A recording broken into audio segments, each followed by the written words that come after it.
The moment Eric's hands closed around her throat, Molly Reyes felt something inside her snap. Not a bone, not a sound, just the last thin thread of hope that he might stop someday. His drunken breathing was hot against her face as he hissed something she couldn't process. Her vision blurred at the edges. Her fingers clawed weakly at his wrists. Then instinct took over. She drove her knee forward with every ounce of strength she had left. It landed hard. Eric groaned, his grip loosening for just a second, but a second was all she needed. She tore away from him, stumbling backward, gasping for air that burned her lungs. Her throat pulsed with agony. She didn't think. She didn't look back. She snatched her bag from the floor, grabbed her jacket without even putting her arms through the sleeves, and ran. His voice exploded behind her as she bolted out the apartment door. "Molly, get back here!" It was the same voice she had heard so many times, angry, slurred, full of the kind of rage that never cooled. The hallway spun as she sprinted down the stairs, hands shaking so violently she almost slipped on the last step. She hit the lobby door with her shoulder and burst into the night. The cold October air slapped her across the face, but she barely felt it. Her legs kept moving, driven by terror rather than direction. She ran across the street without looking. A passing car hit a puddle, drenching her jeans with icy water, but the shock didn't slow her. She could still hear Eric's voice in her head. She knew how he got when he was drunk enough. She knew what he was capable of. A traffic light flicked red in front of her, glowing dimly through the blur of her tears. She paused, breath ragged, and dared to look over her shoulder. The door to their building stayed shut. No movement, no silhouette. For a heartbeat, she wondered if he had given up or gone back inside for another drink. But she knew better. Eric never let anything go. If he reached her again, if he got another chance, she wasn't sure she would survive it. The bus was already pulling up to the stop on the corner, old, dented, paint peeling from the sides, one of the late-night routes that only a handful of people used. The interior lights flickered as the driver leaned forward, clearly preparing to close the doors. "Wait!" Molly's voice cracked as she sprinted toward it, waving frantically. The driver, a middle-aged man with gray at his temples, hesitated, then reopened the doors with a tired sigh. Molly climbed aboard, chest heaving, her hands trembling so violently she almost dropped her bag. She muttered a breathless thank you and headed straight for the middle of the bus. Only when she sat down did the adrenaline begin to ebb, and with it came the pain. Her reflection stared back at her from the darkened window, hair clinging to her face, mascara streaked, cheeks wet, and the bruise on her left cheekbone already deepening into a black-purple blotch. Her neck throbbed. When she touched it, she winced. Finger marks. She knew they would bloom darker overnight. For a moment, she pressed her forehead against the cold glass, her breath fogging the surface. She tried to steady her breathing, to think. But all she could feel was the echo of his hands and the weight of fear pressing down on her chest. The bus rumbled through the quiet Providence streets, streetlights smearing into golden streaks through her tears. She barely noticed the footsteps approaching until someone sat down beside her. The bus was nearly empty, rows and rows of open seats, and yet an elderly woman chose the seat next to her. Molly stiffened, startled, but the woman didn't speak. She simply looked at her. Really looked. Her eyes moved over the bruise on Molly's cheek, the red marks along her throat, the trembling in her fingers. Molly swallowed hard, suddenly self-conscious, wanting to hide but too exhausted to move. The woman didn't ask what happened. She didn't ask if Molly was okay. She didn't even introduce herself. When the bus slowed for the next stop, the woman stood, adjusted the strap of her worn handbag, and stepped toward the door. Then, just before she descended the steps, she turned her head and met Molly's eyes with a quiet, devastating certainty. "He will kill you." The doors hissed shut before Molly could move, before she could ask who the woman was, how she knew, or why those 3 words felt less like a warning and more like a fact. The bus pulled away, leaving Molly frozen in her seat, her fingers white around her bag, her heart pounding in terrified clarity. She had escaped tonight, but the danger was far from over. The bus rumbled through the quiet streets of Providence, its engine humming steadily as the city blurred past the windows. But for Molly, everything inside felt unbearably still. The old woman's warning echoed in her ears. Sharper than the cold metal of Eric's hands had been, she pressed her palms against her face, trying to stop the tears, but they broke through anyway, spilling hot across her cheeks. For a moment, she tried to convince herself she was safe, simply because she was moving, because miles were slowly growing between her and the apartment. But safety wasn't a place she could get to, not anymore. The truth crept in slowly, then all at once. She had nowhere to go, no home that would take her in, no family close enough to reach before dawn, no friends who still knew her well enough to answer the door at this hour. Her parents came to mind first. They lived several hours away in upstate New York, far beyond what she could travel now. Even if she called them, even if someone picked up, Eric had worked for years to distance her from them.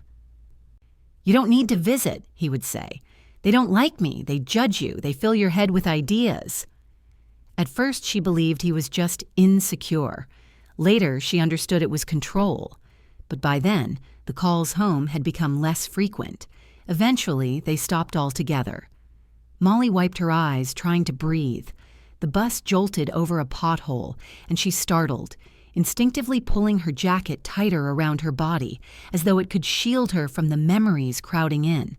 She forced herself to think of her friends, old co-workers, college roommates, neighbors she used to invite for coffee. She went through the names one by one, like checking a list she already knew would come up empty.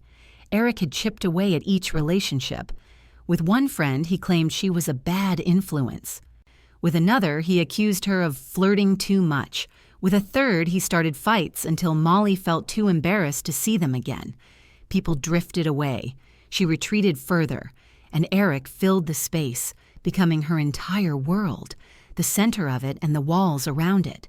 She closed her eyes, heart squeezing painfully. How had she let herself become this isolated?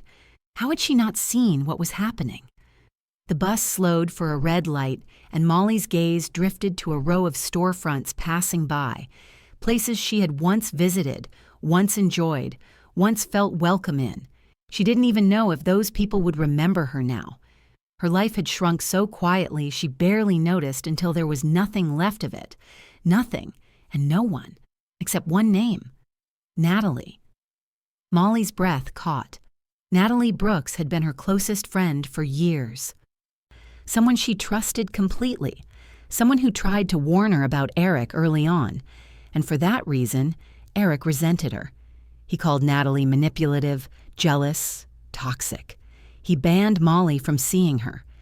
The fights grew worse every time her name came up, until Molly finally stopped mentioning her altogether. It had been a long time since they'd spoken, too long. But Natalie had been the one person who never judged her, never demanded anything, and always cared. And right now, she might be the only person left. The decision settled into Molly's chest slowly, like an anchor dropping. She wiped her face with the sleeve of her jacket, took a shaky breath, and reached for the stop request cord. The bell chimed faintly above her. As the bus rolled into Federal Hill, the night felt even colder, the air heavier with uncertainty. She stepped down onto the sidewalk, her legs weak from the adrenaline crash and the raw ache in her throat. The streetlights cast long shadows across the buildings, stretching toward her like reminders of all the ways the night could still go wrong. She hesitated. Maybe Natalie had moved. Maybe she wouldn't open the door. Maybe she'd forgotten Molly altogether. But Molly knew she couldn't turn back. She couldn't sit on another bus until morning. She couldn't wander the city hoping fear would keep her warm. She walked toward Natalie's old apartment building, each step slow, exhausted, unsure, but determined enough to keep moving through the dark. Tonight she had nowhere else to go. By the time Molly reached the worn brick apartment building on Atwells Avenue, her legs felt like they no longer belonged to her. She climbed the steps slowly, gripping the railing to steady herself. The hallway light flickered as she made her way to the third floor, each step sending a pulse of pain through her bruised throat. When she stopped in front of Natalie Brooks's door, her hands were shaking so violently she almost missed the doorbell. She pressed it again, weaker this time, praying Natalie still lived here, praying she would answer. The hallway seemed to hold its breath. Then the lock clicked. The door cracked open just enough for a face to appear, tired, wary, hair pulled into a messy bun. Natalie was holding a mug and wearing an oversized sweatshirt, clearly not expecting visitors. But the moment her eyes landed on Molly, the mug slipped from her hand and shattered on the entryway floor. "Oh my God, Molly!" Molly tried to speak, to smile, to explain, but the words never formed. Her knees buckled and she pitched forward. Natalie lunged and caught her before she hit the floor. Hey, I've got you," Natalie whispered, pulling her close. Molly buried her face against her friend's shoulder and sobbed so hard her whole body shook. Natalie wrapped both arms around her, steady and sure, holding her as if she were trying to shield her from the entire world. "You're safe. You're here now. It's okay. I've got you." Molly clutched her friend's sweater, unable to stop crying. Everything she had been holding in, the fear, the shame, the panic, broke open all at once. She cried until her throat burned and her breath came in ragged, hitching waves. Natalie didn't rush her, didn't pull away. She just held her. When Molly could finally stand again without collapsing, Natalie guided her inside and closed the door behind them. The apartment was warm, softly lit, and smelled faintly of vanilla candles. It felt like stepping into another universe. "Sit," Natalie said firmly, pulling a blanket off the back of the couch and wrapping it around Molly's shoulders. "I'm getting my first aid kit. Don't move." Molly nodded weakly. Her face stung when she touched her cheek. The bruise had darkened, spreading like spilled ink beneath her skin. Natalie returned within seconds, dropping to her knees in front of her. She studied the injuries quietly, too quietly. Her gaze moved from the imprint of fingers on Molly's neck to the swelling along her cheekbone. She didn't look shocked, just grave. "This wasn't a fall," Natalie said softly, pressing a cold pack against Molly's cheek. Molly swallowed hard.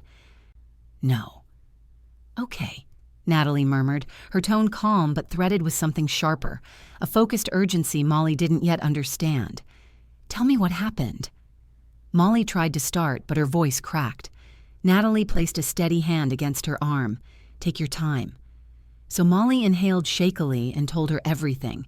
How Eric came home drunk again, how his anger escalated without warning, how he grabbed her throat and pressed until the room tilted sideways, how she escaped, ran barefoot down the stairs, caught the bus at the last second, and then the old woman. When Molly reached that part, Natalie paused mid-movement. She said, "He will kill you." "Just like that," Molly whispered, hugging the blanket closer. "She didn't even know me." Natalie exhaled slowly, sitting back on her heels. Her eyes weren't wide with disbelief. They were steady, knowing. Molly frowned. "You're not surprised?" "No," Natalie said quietly. "I'm not." She rose and sat beside Molly on the couch, keeping her voice gentle but unwavering. "I work at a women's crisis center, remember? I see this kind of thing every week. The bruises, the isolation, the escalation, the near misses, and the warnings. From neighbors, nurses, even strangers on a bus. People notice patterns victims don't always see." Molly stared at her, stunned. "You really think he would have—" "Molly." Natalie's voice didn't rise, but it didn't soften either. "From what you just told me, he already tried." The words struck like a physical blow.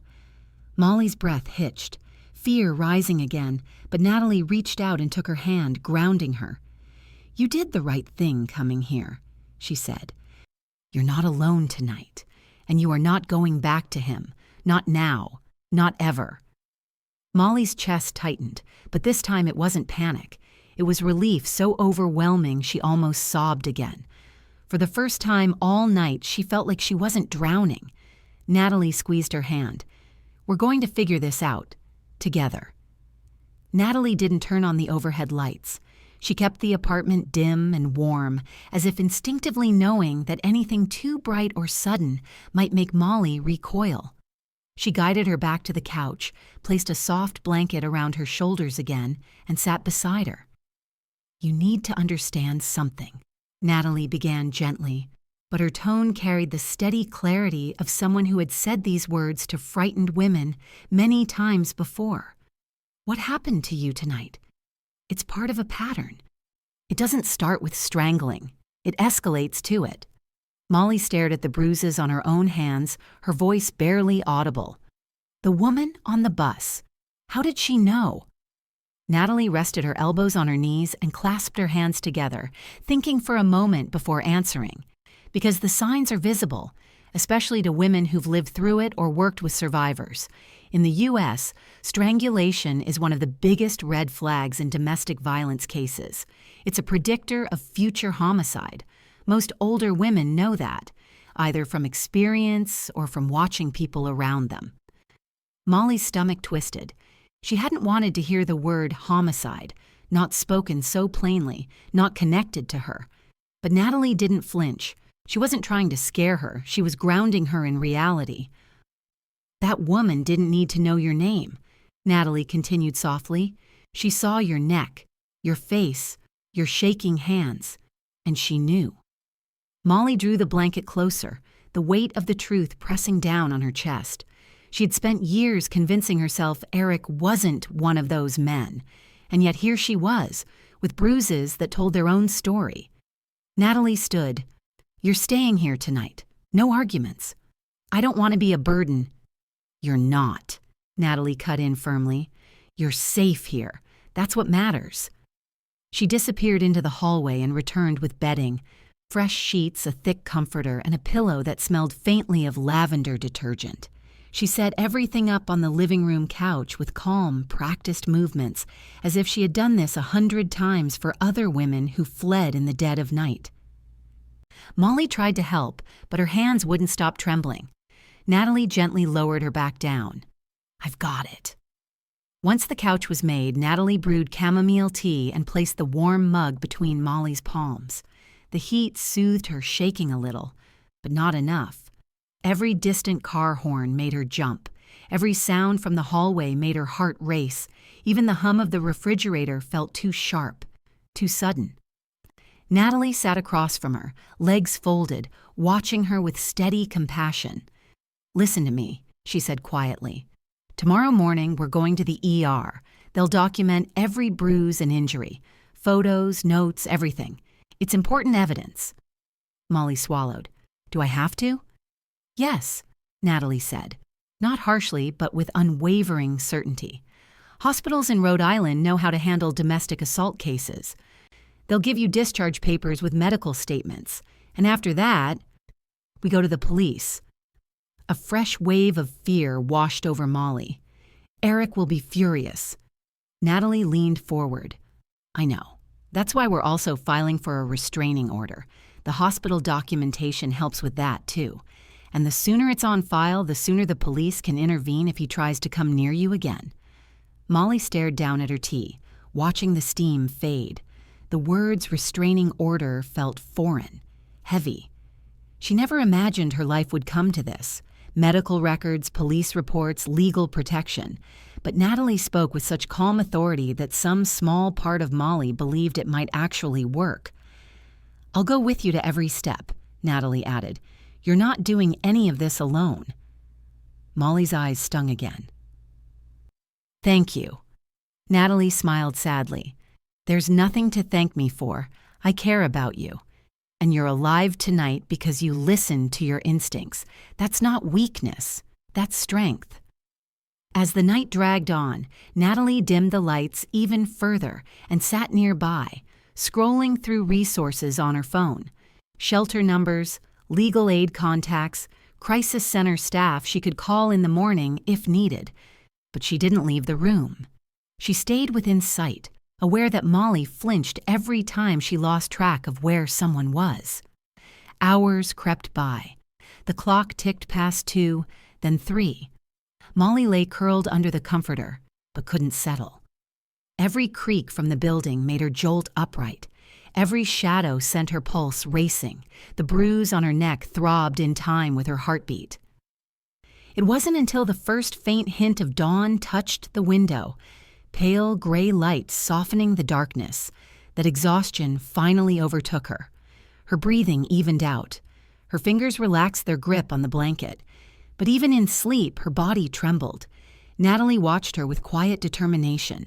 Tomorrow would be the battle. But tonight, at least, Molly had survived. The sun had barely risen when Natalie coaxed Molly awake. Her eyes were swollen from crying, her throat stiff, her body heavy with the weight of a night without rest. But the moment she remembered where she was and why, her stomach twisted with fear all over again. Natalie handed her a clean sweatshirt and soft leggings. "Change into these. Then we go."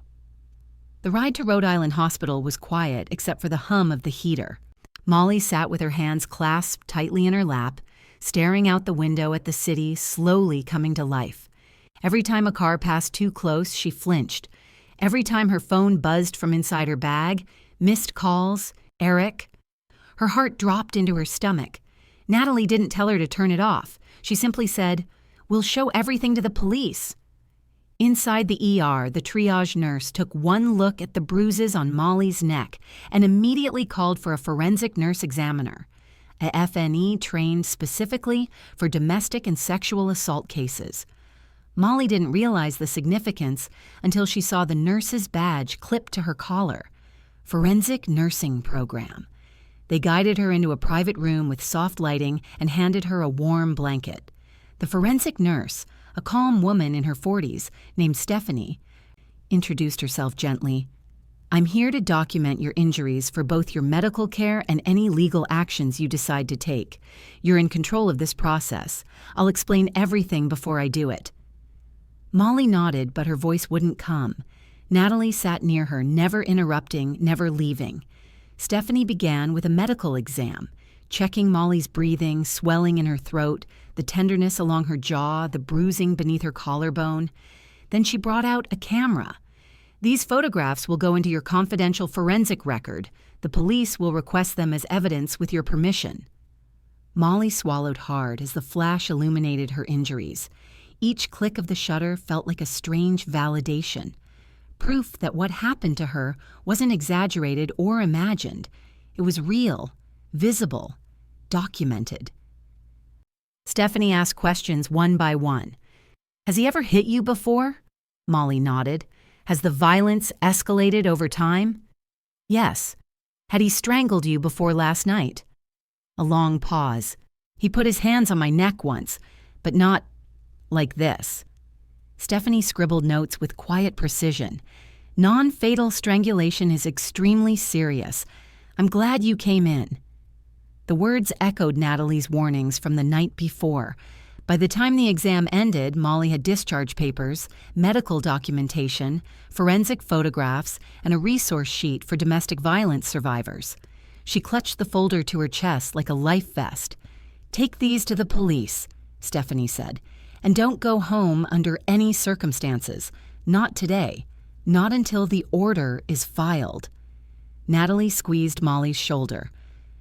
"We're going right now." The Providence Police Department was brisk, cold, and efficient. Fluorescent lights buzzed overhead as they were directed to a small interview room. An officer with kind eyes and a clipped Rhode Island accent introduced himself as Officer Mendez.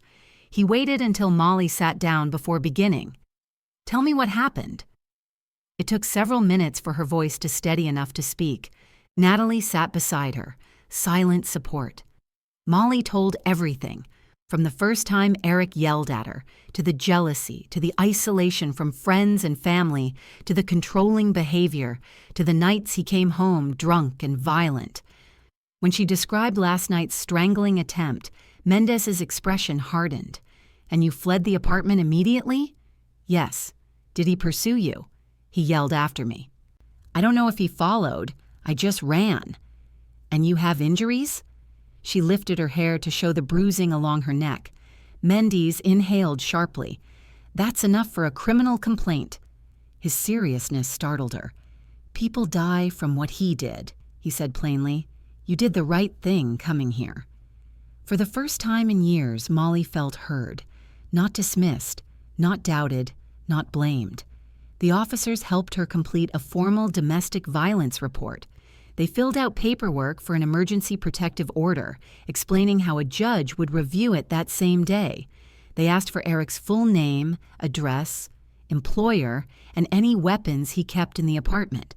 Molly answered every question, her hands shaking but her voice growing steadier. When it was over, Officer Mendez handed her a printed copy of the report. "We'll attempt contact with him today. If he shows up anywhere near you or Natalie, call 911 immediately. You're under police protection now." Molly stared at the paper. It felt heavier than everything she had carried out of Eric's apartment the night before. But it was a different kind of weight, one that came with the first real steps toward freedom. She exhaled shakily, and for the first time, the air didn't burn. Natalie stood beside her, eyes soft. "See? You're not alone in this. Not anymore." Molly hugged the paperwork to her chest. She wasn't safe yet, but she was finally being believed. After leaving the police station, Natalie didn't ask Molly if she was ready for the next step. She simply said, "We're going to the center," in a calm, certain voice that somehow made the path forward feel less impossible. The Women's Crisis Resource Center sat in a converted brownstone near downtown Providence, warm, bright, intentionally inviting. Inside, sunlight filtered through wide windows, and the walls were decorated with soft colors and hand-painted murals by survivors. The space felt nothing like a clinic or office. It felt like a shelter of air where no one raised their voice. A receptionist greeted Natalie by name, her tone gentle the moment she saw Molly's bruises. She led them to a small room furnished with comfortable chairs and a basket of blankets in the corner. Molly sat down slowly, unsure where to place her hands, unsure how to exist in a place built for women like her. Two counselors entered, one younger, one older, both with the steady presence of people who had seen too much and still chose to do this work. They introduced themselves softly and asked Molly if she wanted tea or water. She shook her head no, unable to take in anything more. Natalie sat beside her but didn't speak. She knew this part of the process wasn't hers to lead. The older counselor began gently. "We're going to explain a few things, not to overwhelm you, but to help you understand what's happening inside your body and your mind. What you're feeling makes sense." Molly swallowed hard, keeping her gaze fixed on her own hands. The counselor continued, "First, you're shaking. That's a trauma response. When someone survives strangulation or any near-fatal assault, the nervous system goes into overdrive. Sleep becomes difficult. Loud sounds feel threatening. Your body stays alert even when you're safe." Molly felt her eyes sting. No one had ever explained her reactions to her, not even herself. "Second," the younger counselor added, "the isolation you described. Abusers cut off friends and family to increase dependency. You didn't drift away from people. You were pushed." Molly's breath hitched, the truth settling with painful clarity. "Third," the older counselor said gently, "financial control. You mentioned Eric handled the accounts, the rent payments, the budgeting. That's common. Financial dependence is one of the strongest traps in domestic violence, but it can be undone. We'll work through that with you." Molly tightened her grip on the blanket over her lap. The idea of rebuilding her life, money, housing, work, felt too big, too heavy. She didn't know where she belonged anymore. The younger counselor leaned forward, her tone grounding. You're overwhelmed because everything hit at once. But let me be very clear. You have options, real options. And the fact that you came here today is huge. You survived what many women never get the chance to walk away from. Natalie exhaled slowly, as if she'd been waiting for Molly to hear those words from someone besides her. The counselors helped Molly schedule an intake appointment with a trauma-informed therapist who specialized in survivors of intimate partner violence. They explained that therapy wasn't about reliving the trauma. It was about rewiring the parts of her brain that had been trained to fear her own existence. After that, they walked Molly through the practical steps. How to apply for emergency housing if she couldn't go back to Natalie's long-term. How to get a new phone number if Eric kept calling. How to freeze joint accounts temporarily. How the protective order would be served. How to build a safety plan for the coming weeks. Each piece was overwhelming, but the counselors spoke with patience, pausing whenever Molly looked too lost to continue. "We'll go at your pace," they said. "You don't have to figure everything out today." When the appointment ended, Molly stepped into the hallway with a small stack of pamphlets, a counseling schedule, and a binder of resources. Her hands still trembled, her throat still ached, the bruises still pulsed, but something inside her felt different. Not healed, not strong, not fearless, just possible. Escape was possible. A future without Eric was possible. A life in Providence, on her own terms, was possible. Natalie placed a hand on her back as they walked toward the exit. "You're doing incredibly well," she said quietly. For the first time, Molly almost believed her. By early evening, Natalie's apartment felt dim and quiet, the warmth of the morning fading into a heavy stillness. Molly lay curled on the couch beneath the lavender-scented blanket, her body exhausted but her mind too loud to let her rest. Every time she closed her eyes, she felt Eric's hands on her throat. Every creak in the hallway made her heart slam against her ribs. Natalie tried to keep the atmosphere calm, lights low, tea warm, soft music playing from her phone, but nothing stilled the tremor in Molly's hands. When Natalie turned on the TV, it was only for background noise. She flipped to a local channel, letting the familiar drone of an evening newscast fill the room. Molly wasn't paying attention at first. She stared at the ceiling, counting her breaths like the counselor had taught her. But then a quick, sharp sentence cut through the room. "Breaking news out of Providence tonight. Police have responded to a violent assault in the Elmwood neighborhood." Natalie froze with the remote still in her hand. Molly slowly sat up, drawn by the tightness in the anchor's voice. The screen showed a dimly lit apartment building, police tape strung across the entrance, flashing red and blue lights bouncing off the brick. Officers moved in and out of the frame. A stretcher appeared, paramedics clustering around it. Molly's pulse surged. The anchor continued. "Sources say a woman was attacked inside her apartment by an intoxicated intruder. She sustained severe injuries and is currently in critical condition at Rhode Island Hospital." The screen switched to a blurred mugshot. Molly's breath caught. The outline, the jaw, the hair. Even distorted, she knew immediately. Eric. Her stomach dropped so suddenly she had to grip the blanket to steady herself. Natalie's eyes widened in horror, not at Eric's arrest, but at the way Molly's face drained of color. They're saying he broke into a woman's apartment," Molly whispered, her voice barely there. "Natalie, he didn't find me at home, so he—" "No." Natalie cut in immediately, firm as stone, but Molly couldn't stop. The guilt, sharper than the bruises, tore through her. "He was looking for me. He must have thought she was me, or, God, what if—" "Molly, stop." Natalie's voice rose, not in anger, but in urgency. She grabbed Molly's shoulders, grounding her. "This is not your fault. What he did to that woman has nothing to do with you." Molly shook her head violently. If you had been home,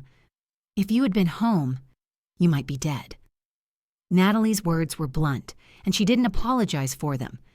Eric didn't attack someone tonight because of you. He attacked her because that's who he is. Violent, uncontrolled, dangerous.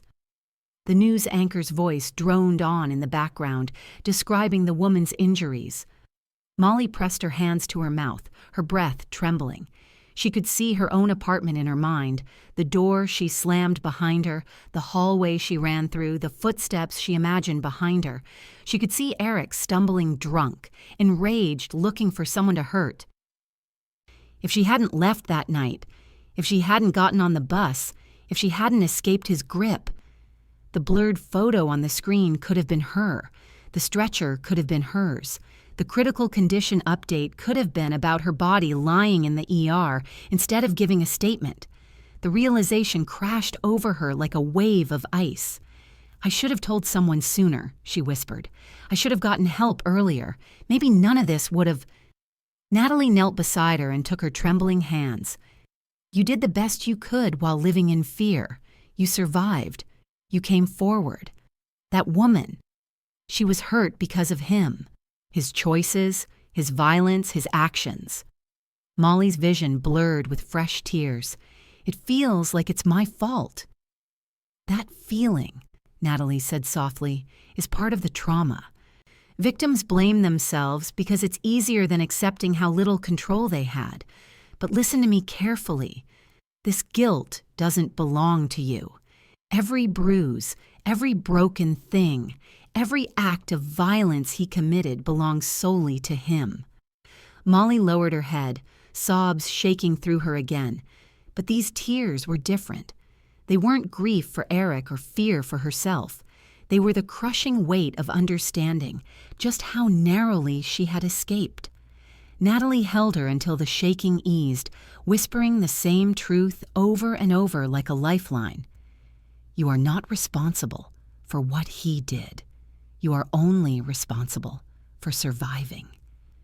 As the news anchor moved on to other stories, the room fell quiet again. But for Molly, the silence was no longer empty. It was the terrifying, undeniable space where she realized the truth. It could have been her, and it almost was. The next morning arrived colder than the last, with a gray sky hanging low over Providence. Molly barely slept. The news report replayed in her mind again and again, the blurred mugshot, the stretcher, the apartment building cordoned off by police tape. She felt wrung out, hollow, suspended somewhere between relief and dread. But overshadowing all of it was the memory of the elderly woman on the bus. Her voice, those 3 words, "He will kill you." They haunted Molly with a strange mix of terror and gratitude. The woman had seen her, truly seen her, in a way almost no one had. And now, after everything that happened, Molly couldn't shake the feeling that she needed to find her, not for answers, not even for closure, but because that warning had been the first thing to pierce the fog of denial she'd been living in. She waited until Natalie was at work before slipping on her jacket, pulling up her hood, and heading to the bus stop. The October wind bit at her still healing bruises, but she barely noticed. She retraced her steps to the exact route she had taken the night she fled, Route 27, the late-night line that ran through Federal Hill and up toward the northern neighborhoods of the city. A bus pulled up with a soft hiss, and Molly climbed aboard, gripping the handrail as if it might steady her racing thoughts. The driver glanced up. Not the same man from that night. Still, she approached him. "Hi, I'm looking for someone who might ride this line. An older woman, maybe late 70s or early 80s. Small, gray hair. Very sharp eyes." The driver leaned back slightly, considering. "This route's got a lot of regulars.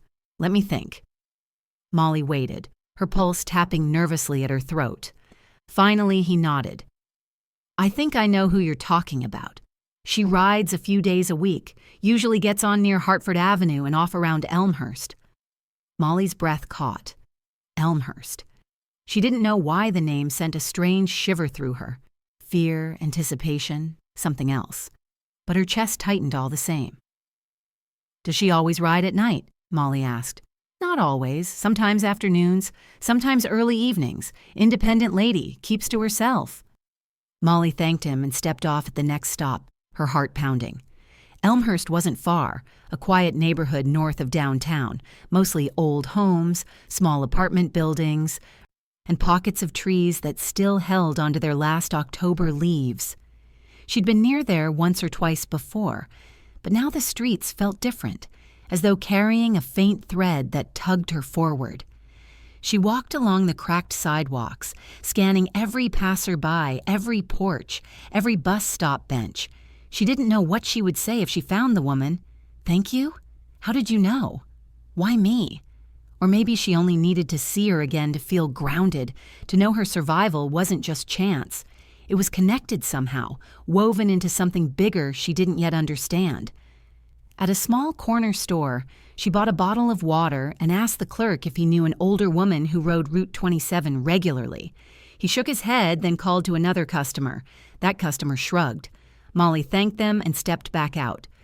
Pulling her jacket tighter, hours passed. She rode Route 27 once more, circled back through Elmhurst, then walked past small houses with porch lights glowing faintly against the early dusk. Her legs ached. Her bruises throbbed. Her breath frosted in the cold. But she kept going, because the woman's warning had saved her life. And something inside her told her she wasn't done with this woman. Not yet.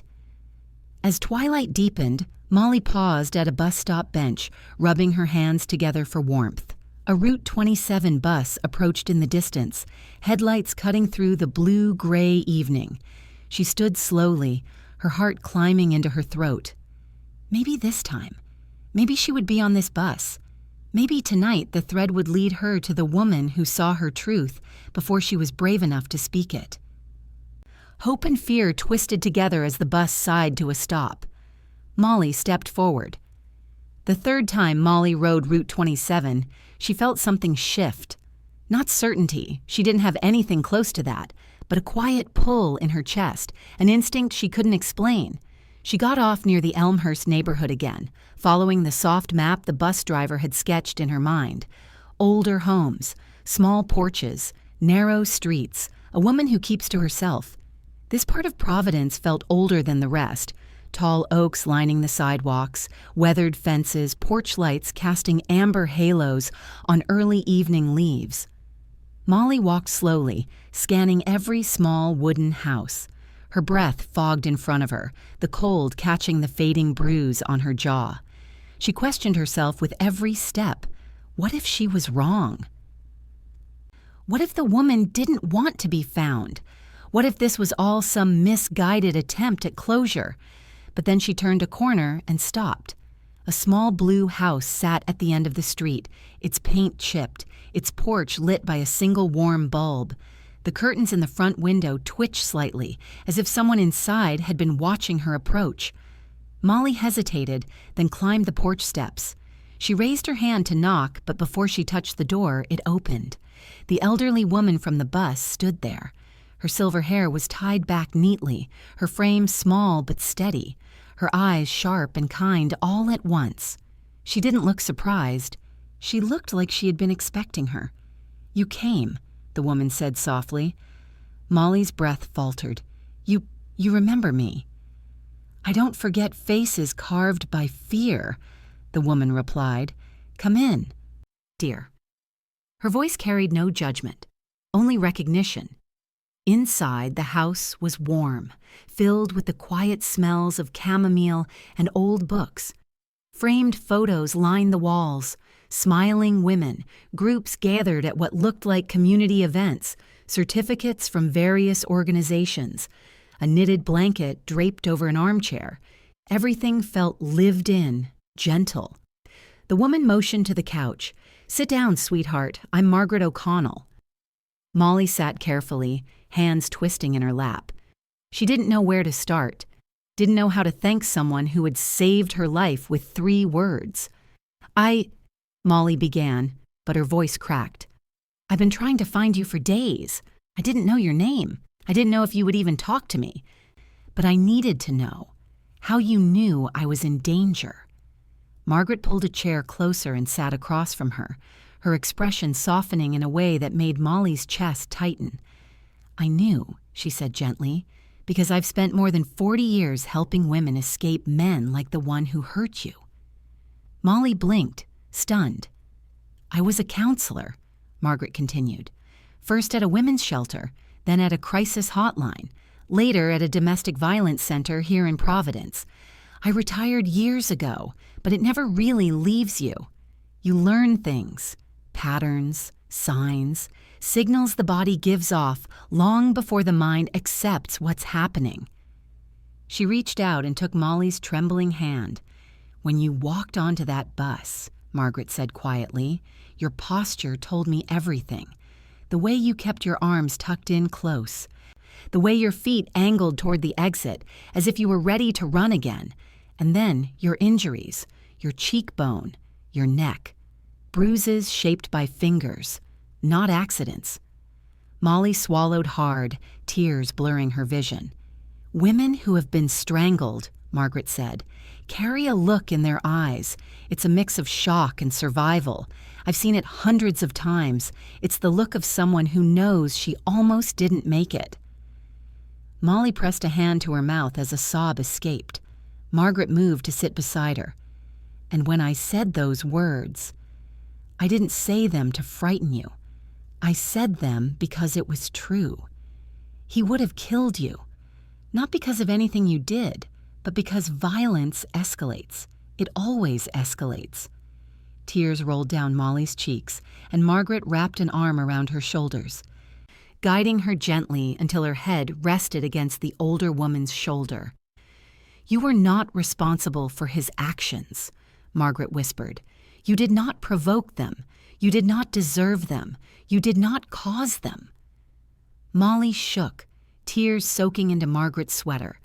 "It feels like I should have seen it sooner." "That's the lie abusers teach," Margaret said.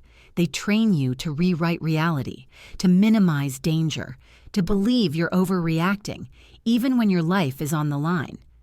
She stood and retrieved a small stack of materials from a bookshelf, pamphlets, trauma recovery guides, a list of crisis therapists. She set them gently in Molly's hands. "These are not just resources," Margaret said. "They are reminders that you're not alone. And this," she held out a small white card, "is my personal number. Call me if the nights get too long, or if you forget your strength, or if fear tries to rewrite the truth again."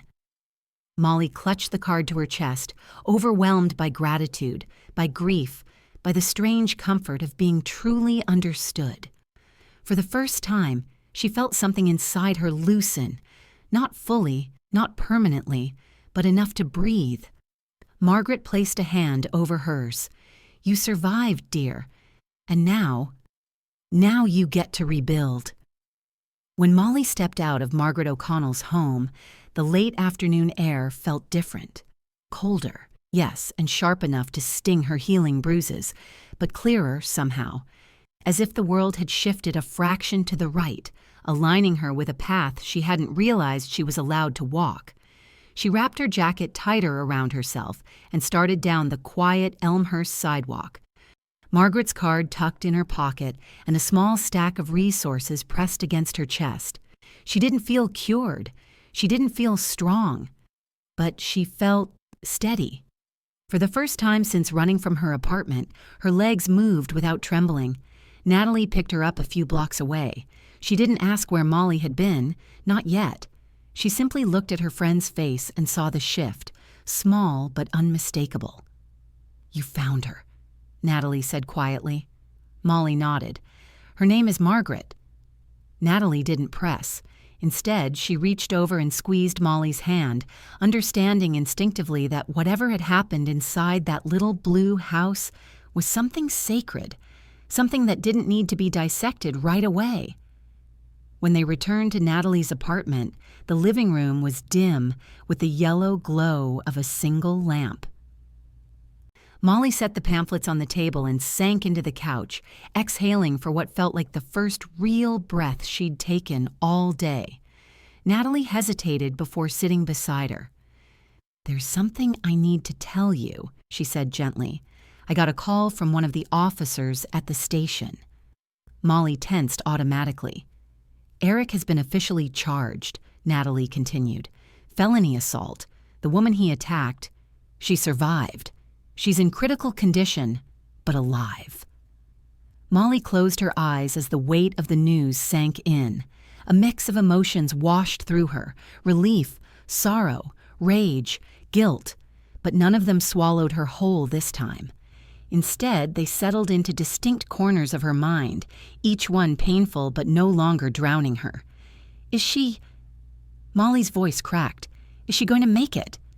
"They think so," Natalie said. "It'll be a long road, but she has family with her." Molly nodded slowly, staring at the blanket draped across her lap.